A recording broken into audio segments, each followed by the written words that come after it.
Hare Rama, Hare Rama, Rama Rama, Hare Hare. Hare Krishna, Krishna Krishna, Hare Hare. Hare Rama, Rama Rama, Hare Hare. Hare Krishna, Krishna Krishna, Hare Hare. Hare Rama, Rama Rama, Hare Hare. Hare Krishna, Krishna Krishna, Hare Hare. Hare Rama, Rama Rama, Hare Hare. Hare Krishna, Krishna Krishna, Hare Hare. Hare Rama, Rama Rama, Hare Hare. Hare Krishna, Krishna Krishna, Hare Hare. Hare Rama, Rama Rama, Hare Hare. Hare Krishna, Krishna Krishna, Hare Hare. Hare Rama, Rama Rama, Hare Hare. Hare Krishna, Krishna Krishna, Hare Hare.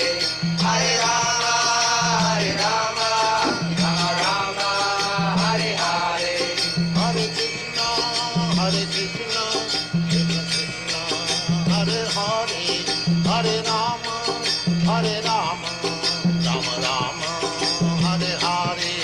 Hare Krishna, Krishna Krishna, Hare Hare. Hare Rama, Rama Rama, Hare Hare.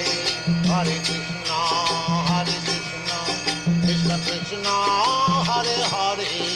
Hare Rama, Rama Rama, Hare Hare.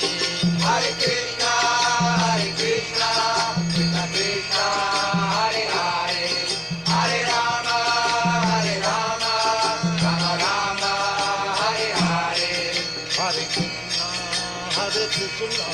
Krishna Krishna, Hare Hare. Hare Rama, Rama Rama, Hare Hare. Hare Krishna, Krishna Krishna, Hare Hare. Hare Rama, Rama Rama, Hare Hare. Hare Krishna, Krishna Krishna, Hare Hare. Hare Rama,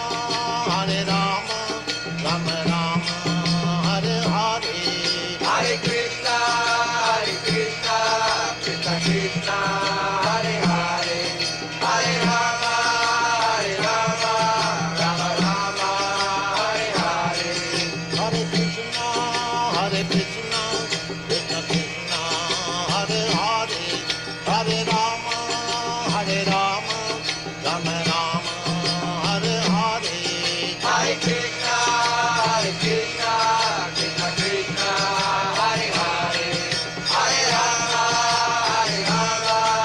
Rama Rama, Hare Hare. Hare Krishna, Krishna Krishna, Hare Hare. Hare Rama, Rama Rama, Hare Hare.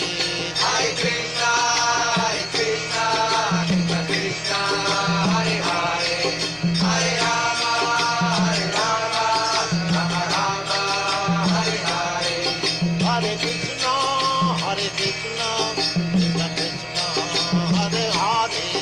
Hare Rama, Rama Rama, Hare Hare. Hare Krishna, Krishna Krishna, Hare Hare. Hare Rama,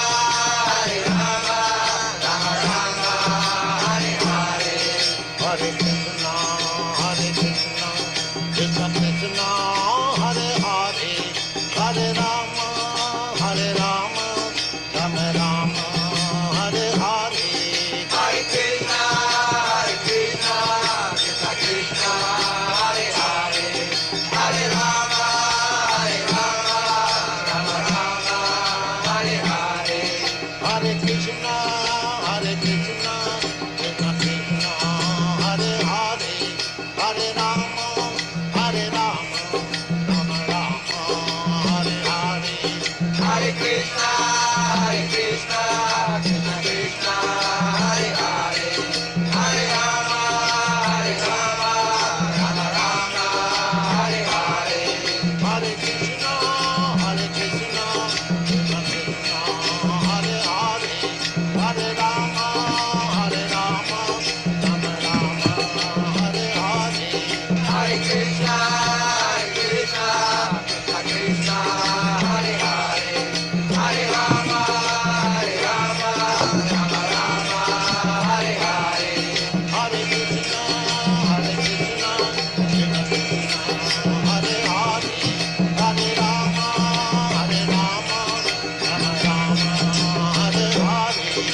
Hare Rama, Rama Rama, Hare Hare, Hare Krishna,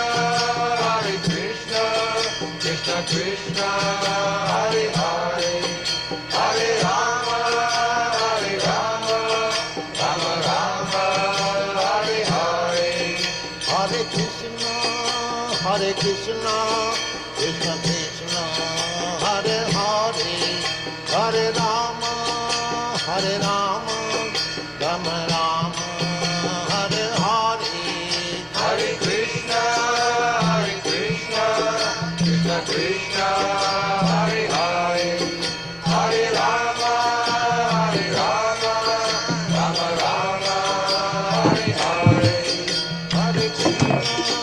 Hare Krishna, Krishna Krishna, Hare Hare, Hare Rama, Rama Rama, Hare Hare. Hare Krishna, Krishna Krishna, Hare Hare, Hare Rama, Rama Rama, Hare Hare. Hare Krishna. Hare Krishna, dear devotees. Please accept my whole obeisances. All glories to Srila Prabhupada. Welcome to this morning's Srimad Bhagavatam class from Canto 2, Chapter 8. And this morning we're doing text 21. Without further ado, we'll start the class. Jaya Radha Madhava Kunja Vihari Jaya Radha Madhava Kunja Vihari Gopi Janavallabha Girivadadari Jaya Gopi Janavallabha Girivadadari Yashodanandana Vrajajanaranjana Yashodanandana Vrajajanaranjana Jamunatira Vanachari Jamunatira Vanachari Jaya Radha Madhava Kunja Vihari Jaya Radha Madhava Kunja Vihari Jaya Gopi Janavallabha Girivadadari Yashodanandana Vrajajanaranjana Yashodanandana Vrajajanaranjana Jamunatira Vanachari Jamunatira Vanachari Jaya Radha Madhava Kunja Vihari Jaya Radha Madhava Kunja Vihari Jaya Radha Madhava Kunja Vihari Jaya Radha Madhava Kunja Vihari Jayam Vishnupad Paramhansa Tri-vargasya Stotra Satsisi Maharaj Divine Grace A.C. Bhaktivedanta Swami Srila Prabhupada Ki Jai Jayam Vishnupad Paramhansa Tri-vargasya Stotra Satsisi Maharaj Divine Grace Srila Bhakti Siddhanta Saraswati Thakur Maharaj Prabhupada Ki Jai Ananta Koti Vaishnavinda Ki Jai Namacharya Srila Haridas Thakur Ki Jai ISKCON founder Acharya Srila Prabhupada Ki Jai. Prem se kaho Shri Krishna Chaitanya Prabhu Nityananda Sri Advaita Gadadhar Srivachari Gaur Bhaktavinda Ki Jai. Shri Shri Radha Krishna Gopa Gopinath Shyam Kund Radha Kund Giri Govardhan Ki Jai. Shri Vrindavan Dham Ki Jai. Mathura Dham Ki Jai. Navadvip Dham Ki Jai. Jagannath Puri Dham ki jai, Jagannath Swami ki jai, Ganga Mai ki jai, Jamuna Mai ki jai, Tulasi Devi ki jai, Bhakti Devi ki jai, Hare Krishna Mahamantra ki jai, Samaveta Bhaktavinda ki jai, Nitai Gaur Premanandi, Hari Hari Bol. All glories to the assembled devotees, Hare Krishna. All glories to the assembled devotees, Hare Krishna. All glories to the assembled devotees, Hare Krishna. All glories to the lotus feet of Sri Sri Guru and Gauranga. Hari Hari Bol. Jai.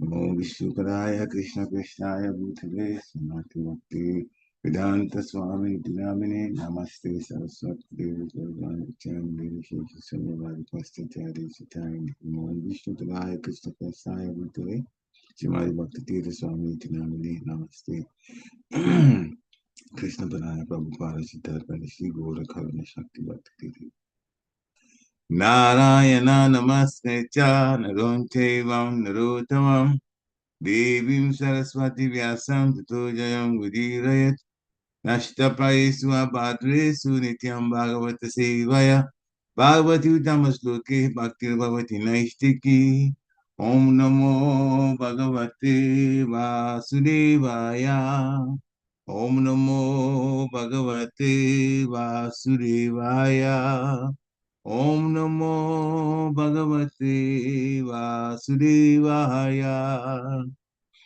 Hare Krishna devotees, please accept my humble obeisances. All glories to Srila Prabhupada. Srimad Bhagavatam, Canto 2, The Cosmic Manifestation, that's the title. Chapter 8, title is Questions by King Pariksit.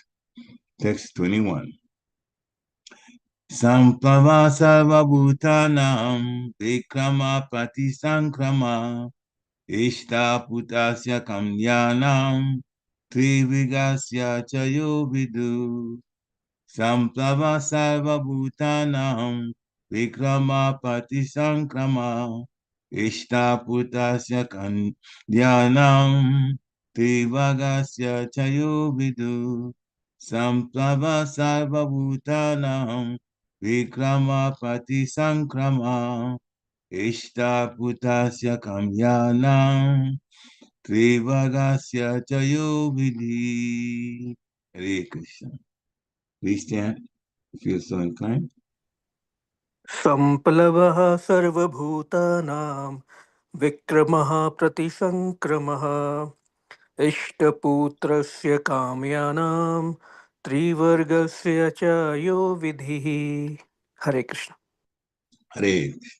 Anyone else? Samplavaḥ. That's very exciting. Go on, Okay, Prabhu. one person couldn't do it. I Can like Prabhu that. go on? Samplavaḥ sarva-bhūtānāṁ vikramaḥ pratisaṅkramaḥ iṣṭā-pūrtasya kāmyānāṁ tri-vargasya ca yo vidhiḥ. Hare Krishna. Samplavaḥ sarva-bhūtānāṁ vikramaḥ pratisaṅkramaḥ iṣṭā-pūrtasya kāmyānāṁ tri-vargasya ca yo vidhiḥ. Jai. Anyone else? All right, so we'll do word for word now. Samplavaḥ, the perfect means of complete devastation. Sarva-bhūtānāṁ, of all living entities. Vikramaḥ, specific power or situation. Pratisaṅkramaḥ, ultimate destruction. Iṣṭā, performance of Vedic rituals. Pūrtasya, pious acts in terms of religion. Kāmyānāṁ, rituals for economic development. Tri-vargasya, three means of religion, economic development, and sense satisfaction. Cha, also. Ya, whatsoever. Vidhiḥ, procedures. Translation by His Divine Grace A.C. Bhaktivedanta Swami. Srila Prabhupada ki jai.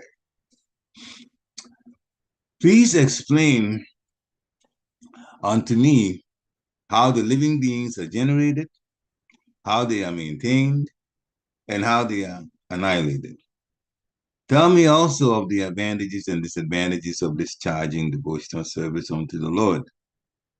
What are the Vedic rituals and the injunctions of the supplementary Vedic rites? And what are the procedures of religion, economic development, and sense satisfaction? Purport by Srila Prabhupada. Samplavaḥ, in the sense of perfect means, is employed to denote discharging of devotional service. And pratisaṅkramaḥ means just the opposite, or that which destroys the progress of devotional service.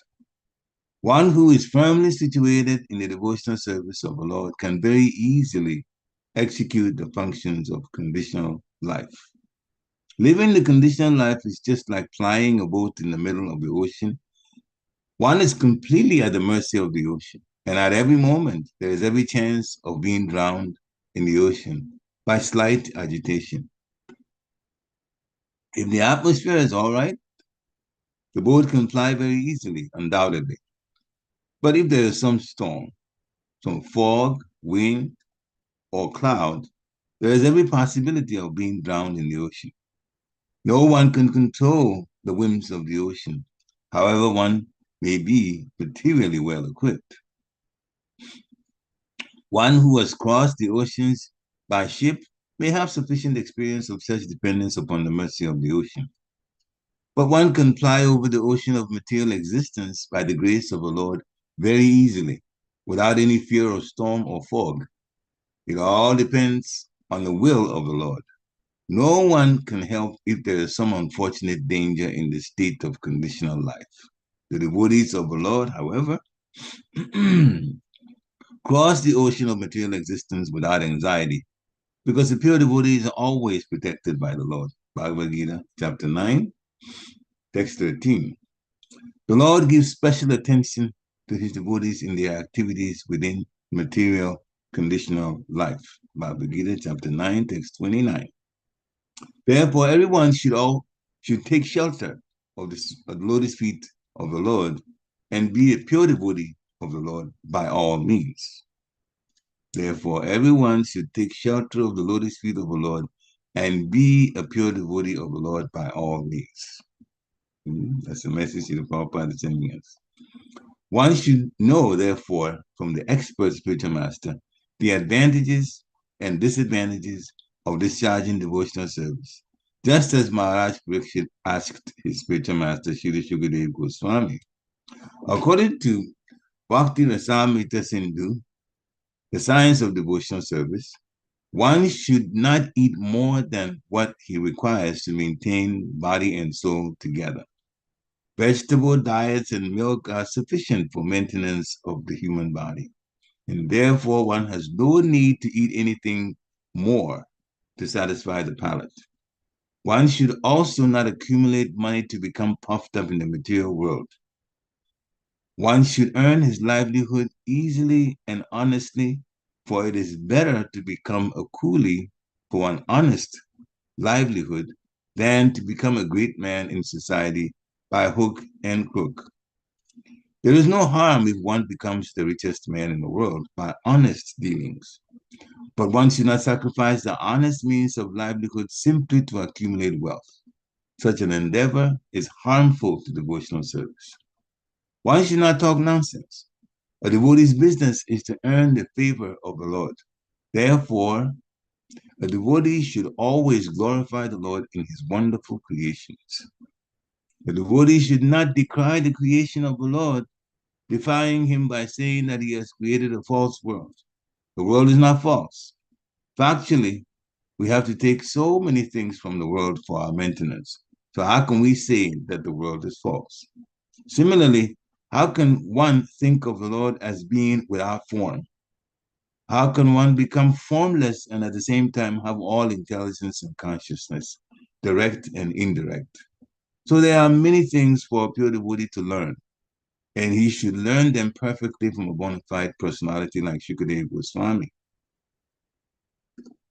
The favorable conditions for discharging devotional service are that one should be very enthusiastic in serving the Lord.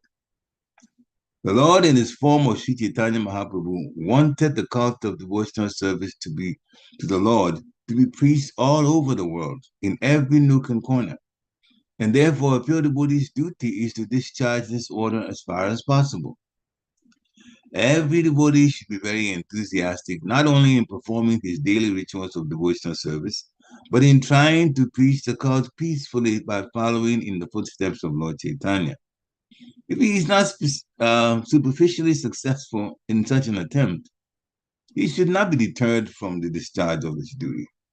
Success or failure has no meaning for a pure devotee because he is a soldier in the field. Preaching the cult of devotional service is something like declaring war against materialistic life. There are different kinds of materialists, such as the fruitive workers, the mental speculators, the mystic jugglers, and so many others. All of them are against the existence of Godhead. They would declare that they are themselves God, although in every step and in every action, they are dependent upon mercy of the Lord. Therefore, a pure devotee may not associate with such gangs of atheists. A strong devotee of the Lord will not be misled by such atheistic propaganda of the non-devotees, but a neophyte devotee should be very cautious about them. A devotee should see to the right discharge of devotional service under the guidance of a bona fide spiritual master and should not stick only to the formalities. Under the direction of a bona fide spiritual master, one should see how much service is being executed and not simply in the matter of rituals. A devotee should not hanker after anything, but he should be satisfied with things that may automatically come to him by the will of the Lord. That should be the principle of devotional life. And all these principles are easily learned under the guidance of spiritual master like Shukadeva Goswami. Maharaj Pariksit inquired from Shukadeva correctly, and one should follow his example. Maharaj Pariksit inquired about the process of creation, maintenance, and destruction of the material world, the process of Vedic rituals, and the method of executing pious activities in terms of the supplementary Vedas like the Puranas and the Mahabharata. As explained before, the Mahabharata is the history of ancient India, and so also are the Puranas. Pious acts are prescribed in the supplementary Vedas, Smriti, which specifically mention digging tanks and wells for the water supply of the people in general, to plant trees on the public roads, to construct public temples and places of worship, to establish places of charity where the poor, destitute, can be provided with foodstuff, and similar activities are called purta. Similarly, the process of fulfilling the natural desires for sense gratification was also inquired about by the king for the benefit of all concerned. Oma Gyanati Mirandasya, Gyana Gyana Shalakaya, Chakshu Umbritam Dhyena Tasma Shri Gurave Namaha, Sri Chaitanya Manovistam Stapitam Dhyena Bhutale Swayam Rupa Kadamayam Dadati Swapadantika. Nama Om Vishnu Padaya Krishna Peshnaya Bhutale Srimati Bhakti Vedanta Swamini Dinamini. Namaste Saraswati Devi Gauravani Pacharini Nirvishesha Sunyavadi Pastityali Shitarini. Namo Mahavadanyaya Krishna Prema Padayate Krishnaya Krishna Chaitanya Namni Gunachise Namaha. Jaya Shri Krishna Chaitanya Prabhu Nityananda Sri Advaita Gadadha Shiva Shari Gaura Bhaktivinoda. Hare Krishna Krishna Krishna Hare Hare. Hare Ram, Ram Ram, Hare Hare. Hare Krishna Krishna Krishna Hare Hare. Hare Ram, Ram Ram, Hare Hare. Hare Krishna Krishna Krishna Hare Hare. Hare Ram, Ram Ram, Hare Hare. Hare Krishna. So we'll read the English translation again. This is Maharaj Pariksit asking Shukadeva Goswami, please explain unto me how the living beings are generated, how they are maintained, and how they are annihilated. Tell me also of the advantages and disadvantages of discharging devotional service unto the Lord. What are the Vedic rituals and injunctions of the supplementary Vedic rites? And what are the procedures of religion, economic development, and sense satisfaction? Hare Krishna. So these are a number of questions, all of them being very important, that Maharaj Pariksit has asked. And those of us in the material world definitely need answers to these questions in order to be able to go back to the spiritual world. We were in the spiritual world before, as Srila Prabhupada has explained.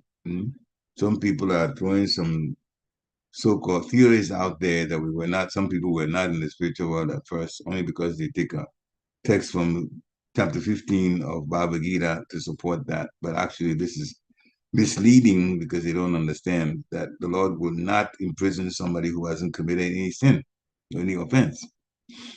We were envious of the Lord, and now we said we wanted. That's our situation. This is how we wound up here. We wanted to be in Krishna's position, like being the center of attraction. Krishna warned us, you can't do that in the spiritual world. We wanted to do that. So Krishna says, all right, so go someplace where you can do that. So we got put in the material world. And now some of us have our eyes opened by the mercy and love of the Supreme Personality of Godhead, sending agents, sometimes coming himself, sometimes coming in his incarnation, to make us realize that actually the place that we've come that we wanted to play the center of attraction is a difficult place. Why? Because there were several reasons. One being there are others who also thought the same way, and they have come here and they want to be center of attraction. So you're going to have competition in becoming the center of attraction. And you see that nationally, internationally. Internationally, one country wanted to be the number one. And if one country is number one in terms of the influence, other countries are banding to try to pull that country out of the number one position. Everyone wants to be center of attraction on all levels. So they're going to fight against each other for that position. And then, of course, people who are criminals, they are also here.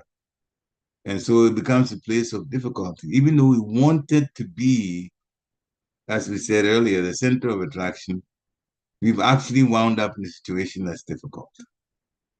We are working harder than we ever thought we would be able to do in order to go on with life. So this is a difficult place. And so by the mercy of the Lord, he's made it temporary. We get these material bodies supplied by the Lord based on our desire. We leave the body, called death. At some point, after the number of breaths that was assigned for us has been taken, we take our last breath, then we leave the body. But that is also an opportunity to reverse course in mindset and go back to the spiritual world. Now, Krishna consciousness is available for everyone.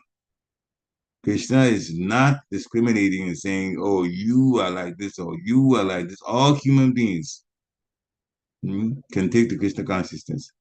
But because we have a free choice, then we are born here, as Maharaj Pariksit was asking. We're trying to maintain ourselves here. Actually, by the mercy of the Lord, everything that we need to maintain ourselves has been supplied here. There's only one catch. You have to work for it. In the spiritual world, just by desire, you get whatever you want. But here, you have to work for it. And so it makes life difficult. There is no disease in the spiritual world, but there's disease here. There's no old age in the spiritual world, but there's old age here. There's no death in the spiritual world, but then there's death here. But death should be taken by devotees as an opportunity to go back. So the body has to be left here in the material world, the physical body. So to go back to Godhead, you can't take a physical body to Godhead. Because there are some situations where some very pure devotees of the Lord got a chance to go back to the spiritual world without dying. But Brihad Bhagavatamrita explained that that transition to a spiritual body is made at the time that they're going. But that's not the way it is for us, for we have to leave the spiritual body. So there's death. Then we go. So our situation is like this. And if we get our eyes open by hearing the Shastra, hearing and getting guidance from a spiritual master, the bona fide spiritual master, then we begin to realize that this is no place to live, because the challenges will always come. If it doesn't come from our own mind, giving us depression, giving us fear, it will come from other entities. Some of them are criminals and deliberately do things to harm us. Some of them are not criminals, but they just feed in our bodies in order to live. We call them germs. They're just trying to live, and insects. And then there's other things too, that the demigods, by the power given to them by the Supreme Personality of Godhead, they can change the weather. Sometimes the weather seems to be okay. Actually, a few times the weather seems to be okay, not even that much. Most of the time, the weather challenges us. We are at the complete mercy of the weather. You get up and say, what is it going to be like today? And then we prepare ourselves accordingly. At any time, the weather gets really, really, really serious and devastating, then we might even lose our property, or sometimes lose our lives. And the thing is, we don't have any control over it. So we wanted to be the center of attraction, but we've come to a place where we don't have much control over things that happen in the planet, naturally. So it's best to go back. When one comes to their senses, they realize all of these points, then it becomes, what am I doing here?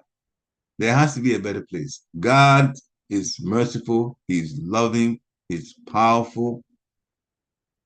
So he won't create a place like this to make people suffer if he's loving. So the only reason that a place like this, material world, is there is because we got in the doghouse of the Lord. We did things that we shouldn't have done. And that's why we've been put here. We shouldn't go on disturbing other people in the spiritual world, other entities in the spiritual world. So we got put here. So this is the life of our being born and then being maintained here is difficult maintenance. And then finally, we get annihilated. We call death. The soul leaves the body. The planets are also like that.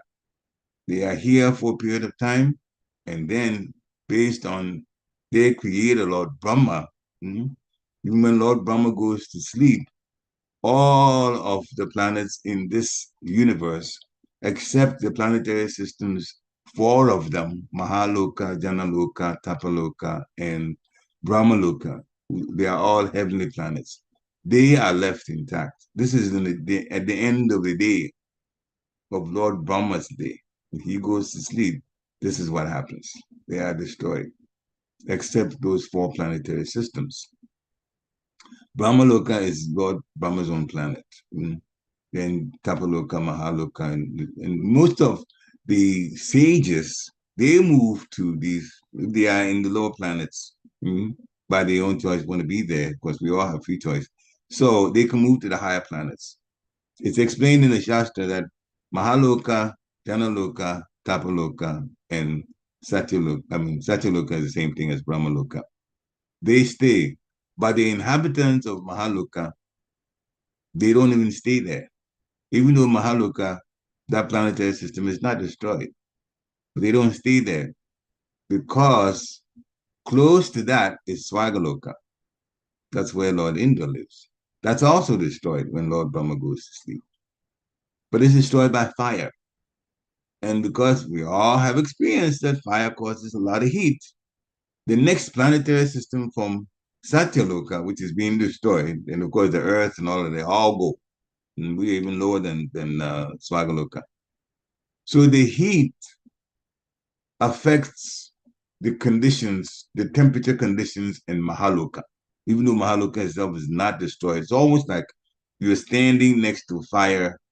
You are not being burned. You're standing next to it. Whatever is being burned is being burned, but you're feeling the heat from it. So you also get uncomfortable. That's what happens to the residents in Mahaloka planetary system. So the sages move higher to Janaloka, Tapaloka, and then Brahmaloka. Now, at the end of Lord Brahma's lifetime, 311 trillion years and 40 billion years, then he leaves the body. The Lord Brahma that's in this particular universe will go back to Godhead. So will Lord Shiva. So they'll go back to Godhead.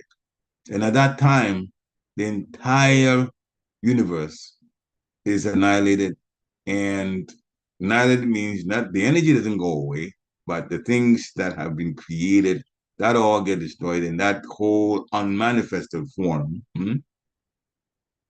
it goes back to the body of Mahavishnu. So that's a little bit about creation, annihilation, and creation, maintenance, and then annihilation. Maharaj Pariksit was asked more questions, and Srila Prabhupada spent more time talking about what is necessary for us to know. Devotional service. So conditional life is difficult. He compared it to trying to row a boat in the middle of the ocean. And anyone that's doing that is completely at the mercy of the ocean, because when the weather changes and the waves become bigger, it becomes very difficult to manage to be on the boat. In other words, there'll be so much moving up and down, moving up and down, moving up and down, sideways, and not to mention the water from the ocean coming into the boat. And it can happen at any time of the day or night. It's a difficult situation. Now, this is an analogy that Srila Prabhupada gave. There's every possibility in material life, if we're not protected, to be drowned by the ocean of material existence. But when a devotee, when one turns to Krishna consciousness, then by the mercy of the Lord, who has control over everything, we can in fact go through material existence very easily, because the protection would be in place, the prompting will be in place, and what we have to do is execute the details about devotional service. And that's why we hear, we learn, and the things that we're not sure about, we ask questions, or sometimes just by hearing, the answers come anyway. And then we use that, it has to be, and this is something we use that, I'm assuming, but that's something we have to use. We don't hear just to hear. We have to apply it in our lives. And when we apply it in our lives, then we get even wiser. Wisdom comes. And more realization also comes. So the Lord gives special attention to his devotees. The Lord is actually equal to everyone. Everyone gets help from the Supreme Personality of Godhead. But it seems like those who are closer to the Lord, that they get more help from the Lord. So the Lord explains it, just so people would understand. Bhagavad Gita chapter 9, text 29. Sabaham sarva-bhūteshu name dveshosti na priya. Ye bhajanti tumam bhaktya mayiteshu chapyaham.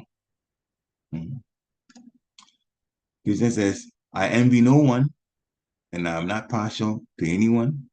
I'm equal to all, but whoever renders service unto me in devotion is a friend, is in me, and I'm also a friend to him. So this is how he explains it. Devotees of the Lord can fly over this difficult material existence with a lot more ease than everyone. Some people may say, but then devotees also face challenges. Devotees face challenges for two reasons. One, to help them to grow. Challenges are to teach us. The experience from it makes us wiser people when we come out of it. But the Lord has already said in this same chapter, only actually 2 texts after that, we're reading chapter 9, text 29, but chapter 9, text 31, the Lord says, Arjun, declare it, my devotee will never perish. So the challenges that come are to teach us lessons. And if you've been in devotional life for a number of decades, you will realize that it's very true. You look back at the times when you had challenges, the Lord was doing something that was actually beneficial to us. But materially at that time, it seemed like we were going through challenges that were difficult. So the Lord never leaves us. So he says, I don't envy anyone. I'm not partial to anyone. He's equal to all. Samam charantam. But those who turn their attention to me, because there are two groups of people, those who have not turned their attention, who don't want to turn their attention to the Lord, and those who do. So those who do,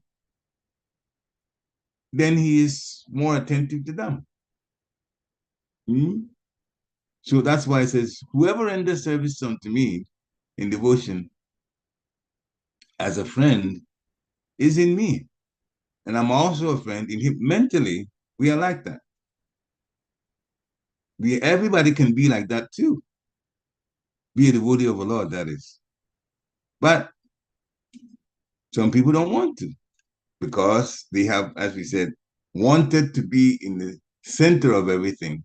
Therefore, if we say Krishna is going to be in the center of everything, then it means that my plans are now shattered because I wanted to be in the center of everything.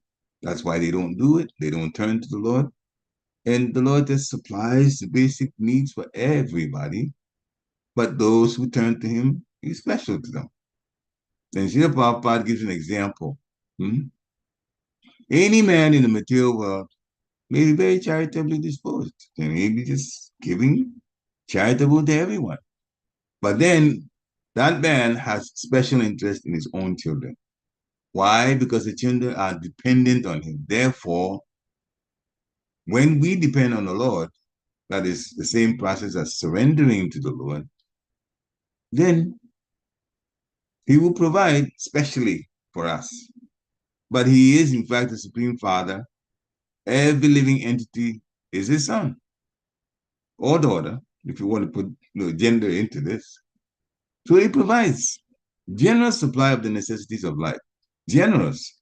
Why do some people not feel that way? It's because we are cheaters.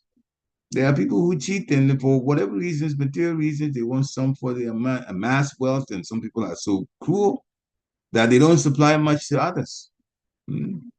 So the imbalance is from what people do. It's not from the Lord, that the Lord doesn't have, we created a shortage here and everything. No, there's more than enough land for supplying the needs of everyone, in terms of housing, in terms of food, all of that. But in the material world, you have to work for it. So the land is there and the way to plant crops is there, but you have to do it. Spiritual world, you go to a desired tree, whatever you want, you get. So it's an easy life and a very, very, very happy life. And that's why Srila Prabhupada wants us back in the material world, in the spiritual world, to leave this place. So there are some things that Srila Prabhupada have listed for devotional service. So one, and this, everybody that's in Krishna consciousness, you know by now, the Lord is not formless. There are some Mayavad philosophers who say the Lord is formless. And Srila Prabhupada, in many places he talks about, brings it up, says the Lord definitely has form. We have form because the Lord has form. We're made in his image, like the Bible explains. So, favorable conditions for discharging devotional service. One should be very enthusiastic in serving the Lord. When you become enthusiastic to serve the Lord, you will automatically be happy. And when one is happy, then some of the problems that come, we can mentally even overlook those. We don't allow those to bother us. So enthusiasm to serve the Lord is very important. So devotional service should be looked at this way. Every service opportunity that we get, we should look at it as we are very, very fortunate to get that service. That should be the attitude. And if we are fortunate, if we think we're fortunate to get something, we go after it with all that we got. Body, mind, soul, everything. We go after it. That should be the attitude towards devotional service. We should feel ourselves unfortunate if we're not getting opportunities to serve. So look for service and do it wholeheartedly, and you'll be happy. When it comes to kirtan, jump in wholeheartedly. Dance, sing, chant the Hare Krishna mantra, you'll be happy. You'll be happy. Happiness, real happiness comes from the soul. The heart area, we feel happy there, not what's outside in the material world. That will make us happy. So you can have a lot of money, you can be wealthy, but you cannot buy happiness. You can buy satisfaction with what you have, but then you realize that everything that you have also has its own set of problems that they'll give you later. So it's like that. Everybody knows we have to pay to live. We have bills and all that comes from all different places just to live. Oh, there are no bills in the spiritual world, by the way. Not one. We live free and we have far more riches at our disposal, far more than anybody can get in the material. It's that good in the spiritual world. But we want to be the center of attraction, and that's why we wound up here. But at least by the mercy of the spiritual master, the mercy of Chaitanya Mahaprabhu, we are preparing to go back. So, Sri Chaitanya Mahaprabhu, Krishna comes in the mood of a devotee. He wants everybody, not just us. He wants everybody to go back to Godhead. Therefore, he has charged those of us who have turned our attention to Krishna to talk about Krishna consciousness all over the world. It could even be one person at a time or a group of people. Whatever the Lord provides, we should be talking about him. I was thinking about it this morning, that everywhere that I go, going forward, if somebody breaks into a conversation with me, I should find a way to inject Krishna consciousness into the conversation.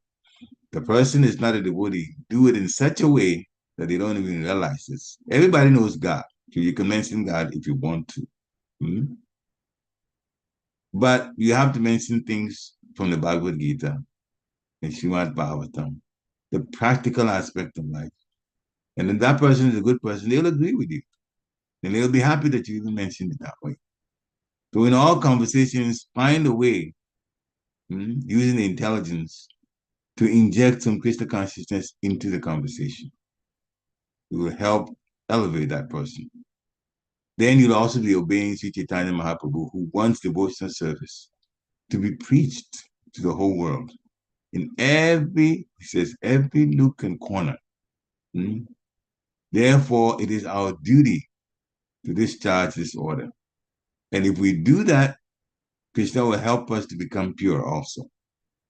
So every devotee should be enthusiastic, not only in performing his daily duties, but also trying to preach Krishna consciousness. Follow the footsteps of Lord Chaitanya Mahaprabhu. That's why we go out on Harinam sometimes. Actually, the more Harinam we go, the happier we'll be. The more preaching we do, the more the temple becomes successful. So, we are soldiers in the field. My Guru Maharaj, Bhakti Maharaj, prefers to call us spiritual warriors. Spiritual warriors. The word warriors means that we are in the field fighting in the material energy, trying to get our own consciousness firmly situated in Krishna, and also get other people to begin their path towards Krishna. So, yes, talking about devotional service is something like declaring war against the materialistic life. And Maya will try to fight us and give us all kinds of challenges. But that's what makes the devotional service sweet. When we still stay with the process, even though the challenges are there, we are sending a message to Krishna that no matter what, we are prepared to be to be a soldier for his cause. And that is very important. We need to impress Krishna, being very determined to serve, and be very determined in our own sadhana, in spiritual practices, the chanting, the hearing, and other services. And while we are at it, we have to keep not only an enthusiastic mood, but also be careful not to offend anyone. That's what breaks devotional service. Whatever you work for. How many times you've gotten up in the early in the morning to chant? If you begin to offend others, make others unhappy, you are sabotaging. If I do that, I'm sabotaging my own devotional creeper. Everything that I work for, it still won't be allowed in the spiritual world. And here's the reason. Everybody is in a wonderful mood in the spiritual world. So why would they allow someone who would come criticize and make people unhappy in the spiritual world? The group of people who are happy, if somebody comes in and starts to do something that's negative, everybody will feel that we don't want the company of this person. It's just natural. Therefore, when we do things now as we're practicing devotional service that hurt other people's feelings, then it is taken that, oh, this is the way you like. Well, you can't come to the spiritual world or go to the spiritual world and hurt other people's feelings. Therefore, that person won't be allowed. It doesn't matter how many Hare Krishnas they've chanted, it will not be allowed. So one of the things that ruins devotional service is offenses towards devotees, and offenses in general. Offenses towards devotees, Srimati Radharani especially gets upset with the person that's the offender. Aparada, offenses, Sunya Radha. When you live life without Radha, life without Radha, without Lord Chaitanya means no devotional service. And you will never be enthusiastic. The more offensive you are, you can't be enthusiastic. You can't, it doesn't work. It doesn't work. So we got to be careful about that. Now, there are people who are atheists. Don't associate with them, because if you be with them, you're going to act like them. After a while of hearing something, even if it's not true, if you've heard it over and over and over and over and over, it grows on you and you begin to believe it. That's just human nature. So don't go place where they're atheists and they don't care about the Lord and they don't do any devotion service. Don't be with them. So some people say, but I got work, and when I go to work, I'm with non-devotees. Stay with the functions that you're supposed to do at work and associate only to the extent that you get the work done. That's it. When you leave, you have left. And now you leave that behind and you're thinking about the Supreme Personality of Godhead. My Guru Maharaj advised me this at the time I was teaching in the college. I was living in Girinagri. It was about an hour or so driving to that particular institution. And my Guru Maharaj knew that there was that time spent on the road.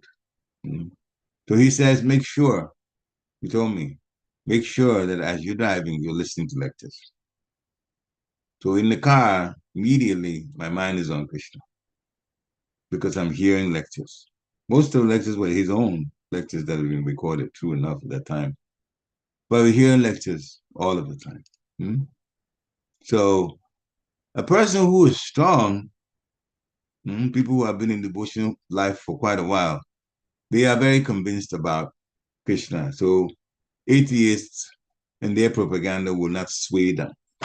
But a neophyte devotee should be very cautious, especially hearing this, then going here and this other thing, going here and this other thing. There's truth is being challenged now, these days. And it's all packaged and made to seem like it's true. And then the Lord will give you the mercy by making you confused. I'll say it again. The Lord will make us confused as a merciful way of telling us we're going where we shouldn't be. So, and some people can even just take, as Chanamaya Swami called it, sophistry. That is mixing truth with lies and making it seem like, oh, it's true. Many people are going on with this. Oh, Lord Shiva, Lord Brahma, Lord Vishnu, Lord Krishna, they're all the same. Krishna says, and Brahma says it also about Krishna, iṣṭā-pūrtasya Krishna Satchidananda Vigraha. The supreme, topmost, the supreme doesn't hit home, then understand the topmost controller, the one who the source of existence. He is the source of existence in spiritual and material. That is the Supreme Personality of Godhead, Sri Krishna. Don't let anybody else tell you different. Because all kinds of things are being spread. Again, that's why Papa says, pure devotees don't even associate with people who think like that. But a neophyte has to be careful to stay away from that. In life, we shouldn't hanker after anything. Hanker, I want this, I wish I could get this material thing and so on. Anything material that we get, we're going to leave it behind because death will come and take it all away. We should understand that also. So just what we need is what we should go after, not what we want, what we need. When COVID came, people woke up, and I saw in stores like Sam's Club, big place, all kinds of things. So the burger that's sold there, vegetables, and even they sell meat and all of that. And then of course there's also all kinds of toys, TVs, computers, you name it, this, that. And the store is divided. That made it even stark to be. The store is divided such that the medicines and the food stuff that is on sale, that's on one half of the store. And then the televisions and the furniture and all kinds of things like that, and computer accessories and the computers themselves and cell phones, they are on another side. And during COVID time, with the mask on and everything, I walked into Sam's Club, and what did I see? Everybody was on the side, customers were on the side of where the food stuff and the medicines were. And the TV and the furniture and all those kind of things, not a single soul was there, except, of course, those who were the salespeople that are supposed to stand there as part of their job to sell. Everybody had gone to that side. Talk about needs, medicine and food. That became necessary. People woke up. So we have to live life with what is needed, not what we like. The superfluous things, people just stayed away from those. And all these can be learned under the spiritual master's guidance. So there are a few other things that Srila Prabhupada, by his mercy in this purport, he also talked about. For material life, the more the goodness things. The one should plant trees in the public roads. One should construct public temples and places of worship of God, because then it makes people congregate and they think about Lord and worship. And also places of charity. So those who are challenged financially, they can get foodstuffs and similar, things that they need. That's why I do Food for Life for ISKCON. Food for Life is on 2 levels. It's supply, nourishment, and it's for free. And they also, because the prasadam itself is Krishna's mercy, then the seed of devotion is planted in everybody that takes prasadam. And at some point, by the Lord's own mercy and time, it will fructify. Anybody who eats prasadam at some point will turn to Krishna consciousness positively. So as Lokanath Maharaj calls it, that is the Lord's secret weapon. Get us out of the material world. So it's close to that time, but I'm actually in a series of talking about Avadut Brahman, but this time maybe we'll have to postpone it because it's close to 9 o'clock. So anyway, the conclusion, it's just based on the summary of points that Srila Prabhupada said. We have to be careful in how we live our lives. In one sentence, we should live the life of a Mahatma, a great soul. They are always thinking about Krishna. They are serving Krishna. They don't offend anyone. We always should be situated in Krishna consciousness. That is, remember Krishna all the time. And we should try to come up with ways to help the Krishna consciousness movement to grow. And if you do that, you're a first-class devotee. That is the definition of first class. Takes all of the instructions about what to do and what not to do in Krishna consciousness seriously. And on top of that, they're trying to help in ways to get the Krishna consciousness movement to expand. And we've been told one way to do it. But Chaitanya says, preach to everybody. If you do that, some people will turn their attention, some people may not, but some people will turn their attention to Krishna consciousness, and the Krishna consciousness movement would grow like that. So that's on all of us. As we hear and try to straighten out our own devotional creeper to be better devotees, and then go back to Godhead by the mercy of Srila Prabhupada. Hare Krishna. Srila Prabhupada ki jai. So thank you for coming on this morning. This is the time to unmute yourself if you have comments, if you have questions, some things you didn't understand, some things you'd like me to repeat, and all of that. Please unmute yourself and share or ask a question. Hare Krishna. Any questions or comments?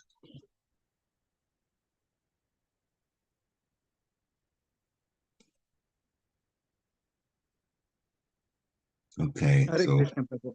Hare Krishna. Yeah, except on the basis of scholarship. Sorry, I was just working on something.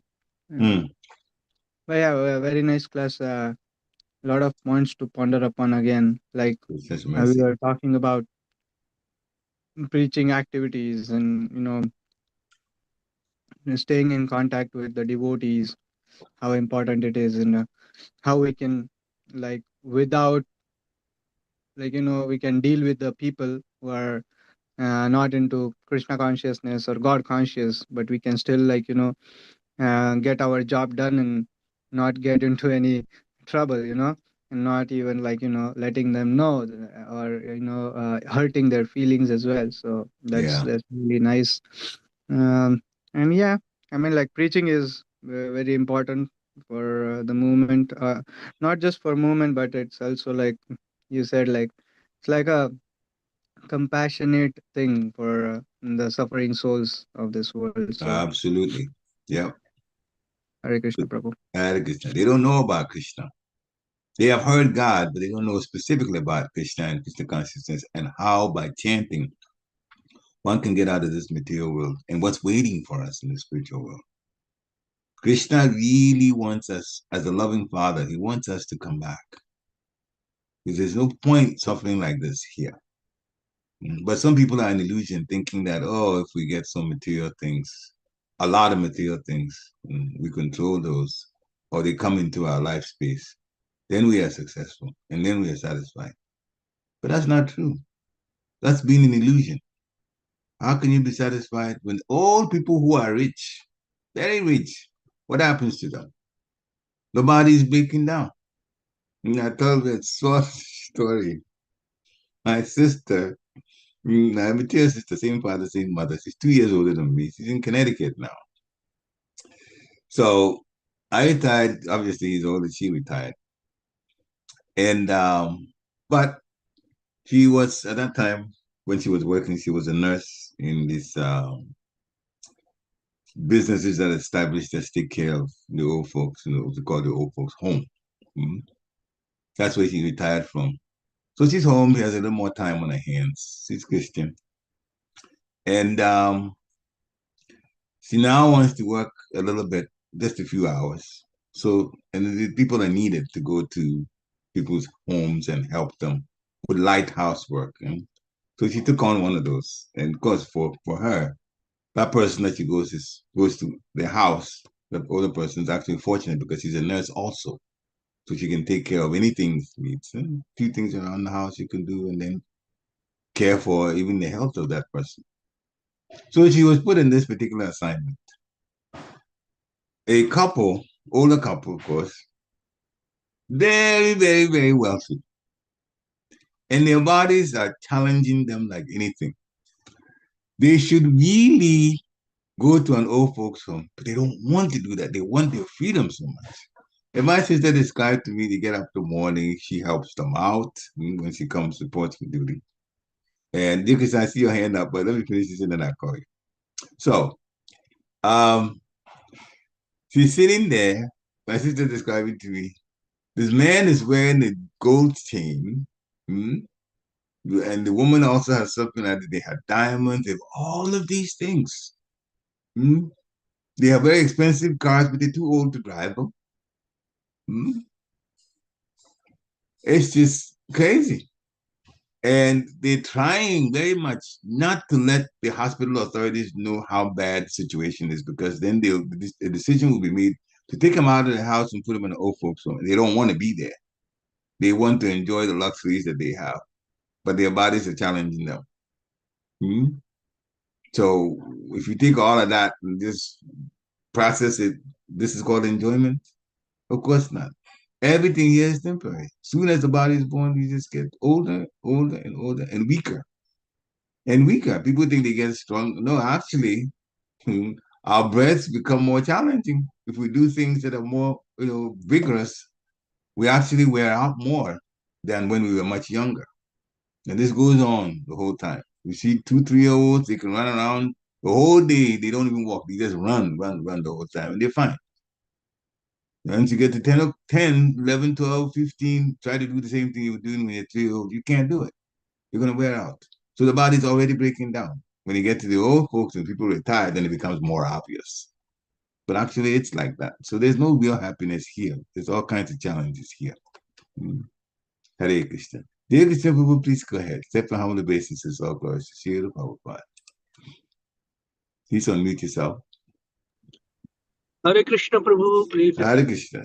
My humble obeisances, all the Thank you for such nice, wonderful points. Very, very practical points, bro. Thank you for that. Krishna's mercy. I will try to explain my question quickly.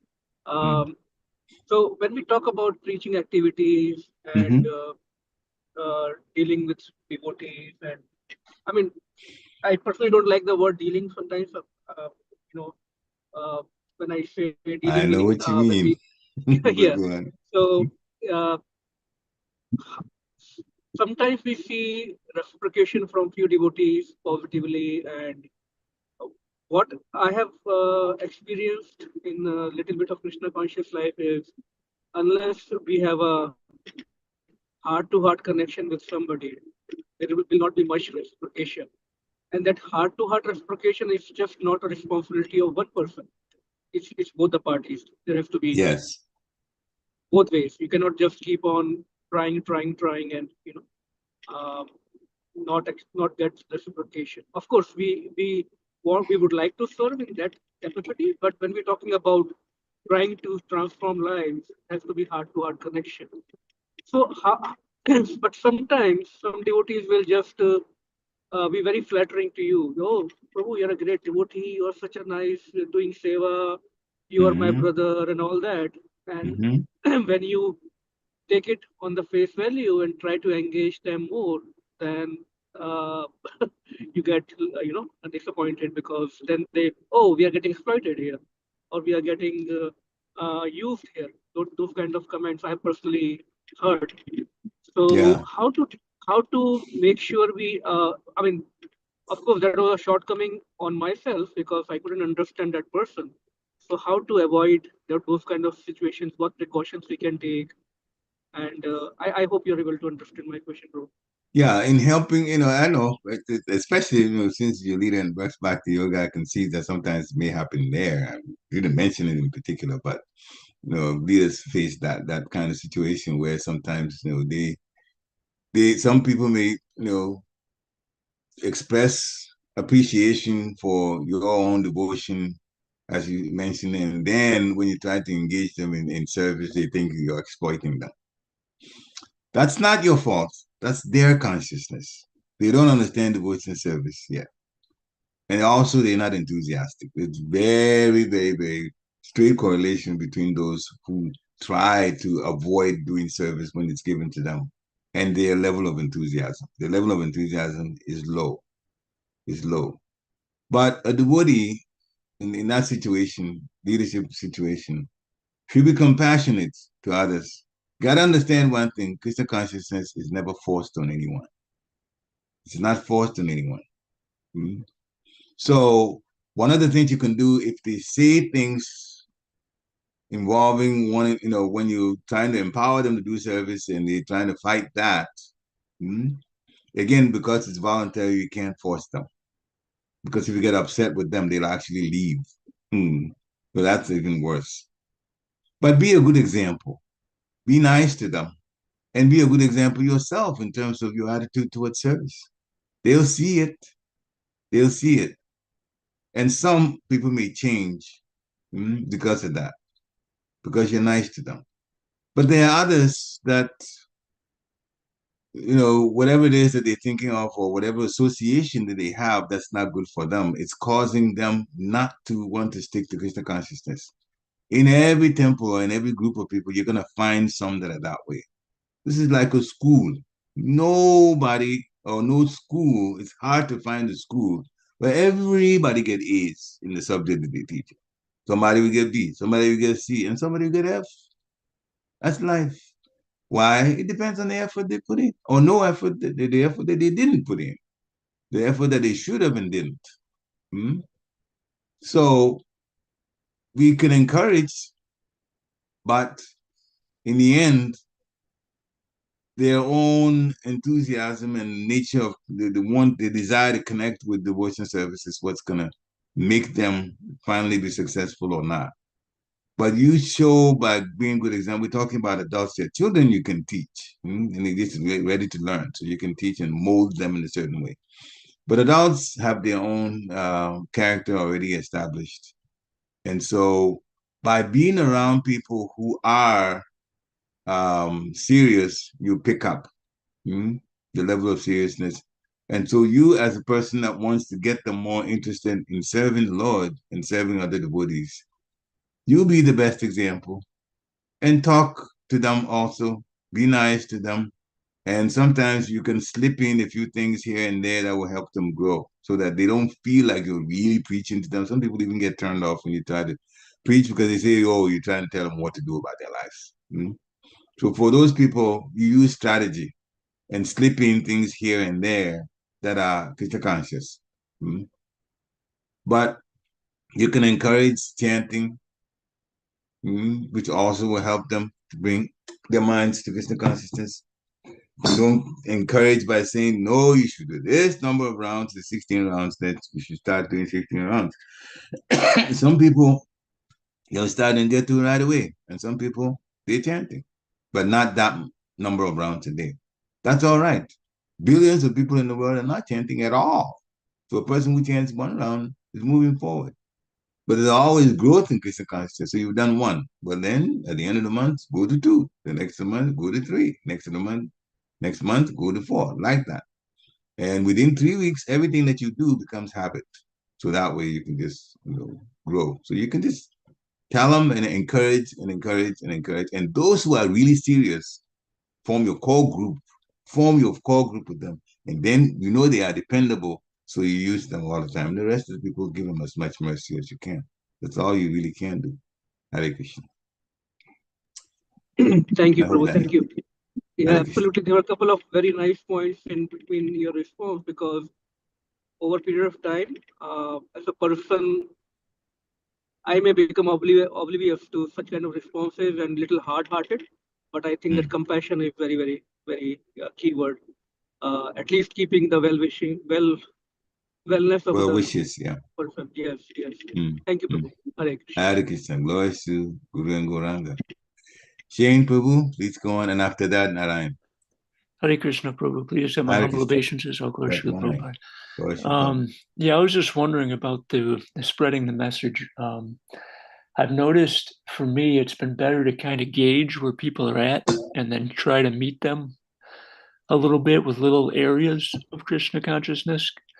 I don't know. I've heard people say just go straight to talking about Krishna, but I've seen, certain people are just going to push away strongly with that kind of approach. So I was just wondering your thoughts on that subject. Thank you, Prabhu. Hare Krishna. So some people, if you go direct at them and tell them Krishna directly, then they may get turned off, or they may push back, or they may say different things. That is true. Some people are like that. And no problem. I'm saying no problem, because my Guru Maharaj, that's how he approached Krishna consciousness. Krishna consciousness without mentioning Krishna's name. He taught like that. And for years, he taught like that. The Bhagavad Gita is so transcendental in the message that he gives that even if you go on and I'll tell you exactly what he did, because he didn't ignore Krishna's name. He actually included it, but let me just finish this sentence so my train of thought just doesn't get broken. So he was preaching what was in the Bhagavad Gita. I, for one, when I first heard him, I was so impressed. This preacher has so much more things that I've never heard anywhere else that I've been in all the religions that I've tried to go to. Buddhism and Islam and Christianity, I've been there. Never heard anything like this. Later on, I found out when after reading the Bhagavad Gita, that's where he was preaching from. But he made it conversational. Now, did he mention Krishna? Yes. But how did he mention Krishna? He said, and I'll quote directly from him, God, so this is something you can use. God has many names. God has many names. You can't say that's not true. People, different languages call God based on their language. God has many names. Some people call him Christ. Some people call him Allah. Some people call him Jehovah. Some people call him Krishna. Some people call him Vishnu. Some people, see, he mixed it all up, but in mixing it up, he actually mentioned Krishna. And so in a way that people would just accept that these are the names of Krishna or God. And then at some point after he said, then he says the most confidential of the names actually is Krishna. But different religions have different names. So you could do like that. Preach what you hear from what you learned and heard from Bhagavad Gita, because those are the basic things that you heard. You're not the body, you're the soul. The soul is not destructible. The soul actually is home is in the spiritual world. The other day, one time, I had to give a lecture in university. I was invited to come give a lecture to religionists, those who are taking religion as a course. And to mention the spiritual world, this is, my Guru Maharaj helps me so much because I have to say it in a very simple way. You wonder, that's how it came out. You wonder what is this? We see the sky, right? The sky is covering everything. But what's on the other side of the sky? So we don't. What's the other side of the sky? That's where the spiritual world is. We left it at that. Of course, there's so many gradations and the covering of the universe and the Viraja River and the outskirts of the spiritual before you get to the spiritual world. But the fact is, it is beyond the material sky. So the other side of the sky is the spiritual world. Sometimes you make it simple like that. They go, oh, so there is a spiritual world. And I never mentioned any heavenly planet. As I said, the other side is the spiritual world. The material sky, of course, the heavenly planets are all on this side of the material sky. But the other side is where far from miles away, then the spiritual world is also there. So yeah, find simple ways and be nice and kind. Bhakti Maharaj, my Guru Maharaj, was smiling practically every time he was speaking, unless of course he was talking about something really serious. So, and sometimes challenges would come. Don't worry about it. Don't worry about it. If you pray, the words to deal with the situation will be put in your mind. As they're speaking, remember Paramatma is also listening, and he's in the heart. And sometimes you have to just like make something up on the go, which is spiritual. Make something up and find the words. But he will supply you the words through your intelligence to say something that makes sense. But that's one thing you never do. Don't offend them. Don't offend them. If they start speaking, appreciate whatever they say. Don't get into an argument.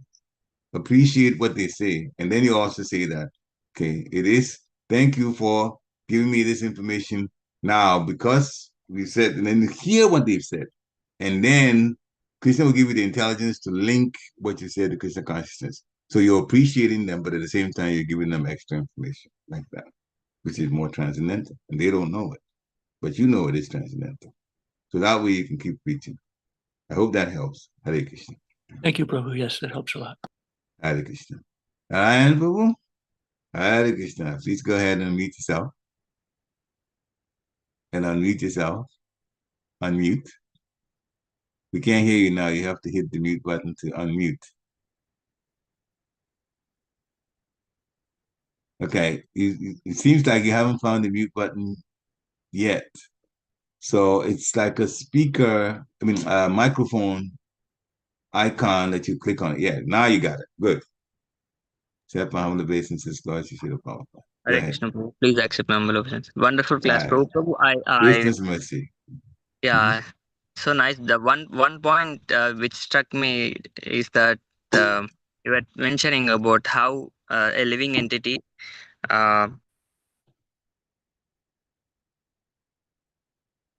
It's muted again, so do what you did. Yes, Prabhu. Yeah. Now? So how a living entity, he has this desire to be center of attraction, which is naturally the natural place of Krishna, but he wants to imitate that, and so we came back, like we fell down to this material world from that place. So Prabhu, my question is that this desire is really very deep rooted to like name, fame, adoration, like to want to be in center of attraction and all, which is a great hindrance to the devotional service. So Prabhu, the question is how can we like get out of that thing that I want to be center of attraction and just keep Krishna in the center of attraction? Like, what are the practical steps to be taken to recover from this? I understand. Thank you very much. So how can we get to the point where we realize we're not the center of attraction and don't want to be the center of attraction? Because at first, this is what people want to be about. Very, very, very good question. The mind works a certain way. The way the mind works is, if you tell the mind something and you repeat it over and over and over and over and over and over again, the mind will come to believe it. This is why in the preachings, the Prabhupada started talking about, we're not the body, we're not the body, we're not the body. So if we're not the body, then what are we? We are the soul. So Srila Prabhupada was talking about what we are not. He also was telling us what we are. And it's in the second chapter of Bhagavad Gita, in chapter 21, text 21, 22, 23, 24, 25. Nature of the soul is all described. But the point we're making here is, because it was repeated a lot, then we came to accept it. Therefore, to get out of being the center of attraction, we also have to repeat that Krishna is the Supreme Personality of Godhead, and I am not at his level. I am a servant of the Supreme Personality of Godhead. And the more we repeat that, the more convinced we will be. And by just getting convinced, it's the mind that puts us in that situation, mind that makes us think we're the center of attraction. So he changed the mind by dumping that mantra on it over and over and over and over and over and over again. Actually, the Hare Krishna mantra does just that. Because if we are asking to serve Radha and Krishna, then we're servant. And servant is not the center of attraction. The master is the center of attraction. That's the reasoning part of it, the underlying part of it. So basically, as we're chanting the Hare Krishna mantra, we also should be thinking, I want to serve the Supreme Personality of Godhead. I want to serve him. Therefore, I'm not the center of attraction. I am a servant of the Supreme Lord. And even for greater humility, I want to be the servant of a servant of a servant of the Supreme Personality of Godhead. But the mantra, in other words, we shouldn't chant the mantra, the point we're making, we shouldn't chant the mantra that we have memorized it and we're just saying it just to say it. Because the nectar of instruction, let's call it niyamagraha, doing things for the sake of doing it. But we have to understand the meaning. And so as we are saying it, we are also to be telling this mind, this is what I'm saying, this is my position. I'm putting my position, making myself a servant. I want to be the servant. And servants aren't center of attraction. And that way, I have to get out of center of attraction. And then one more, by being a servant, I'm actually going to be very happy serving the Lord. I'm going to be very happy. And this is true. Krishna will watch us after a while, then he reveals himself more, and then happiness comes. So reprogram the mind. That's all. Reprogram the mind by dumping the truth repeatedly to the mind, and the mind will accept it. Hare Krishna. Thank you. Thank you so much, Prabhu. Hare Krishna. Any other final questions or comments? Okay, so next time I come on, then we'll continue with Avadut Brahman. This time we couldn't get to it. So many points that Prabhupada was giving us in order to help us in understanding and practice and enthusiasm about a devotional life. Hare Krishna. So have a wonderful Krishna consciousness week. Hare Krishna. And this Sunday is Radhastami. This Sunday, 31st of August this year, is Radhastami. Vanchakalpatarubhescha kripa sindhubhe evacha patitānaṁ pavanebhyo vaishnavebhyo namo namaha. Srila Prabhupada ki jai. Hare Krishna. Thank you again.